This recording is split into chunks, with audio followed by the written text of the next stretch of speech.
നരുട്ടോ, എന്താ ഇത്? നീ ആരാ? എവിടുന്ന് അങ്ങോട്ട് വന്ന? അല്ല, നിനക്ക് എങ്ങനെ എന്റെ പേര് അറിഞ്ഞത്? അത് ശരി, നിനക്കിപ്പോഴും മനസ്സിലായിട്ടില്ല. എന്നാലും നീ ഒന്ന് ഊഹിച്ചു നോക്ക് ഞാൻ ആരാണെന്ന്. നരുട്ടോ, എന്താ നിനക്ക് പിടികിട്ടിയോ? മനസ്സിലായി, നീ നൈറ്റേഴ്സിന്റെ യഥാർത്ഥ രൂപമല്ലേ?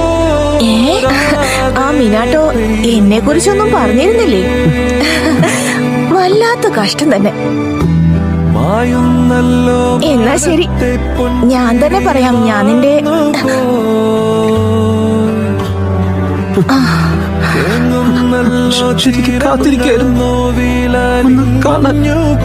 നീ ഇത്ര നേരം എന്താ പറഞ്ഞേ? അമ്മയെ നിനക്ക് ഇപ്പോഴാ മനസ്സിലായതല്ലേ?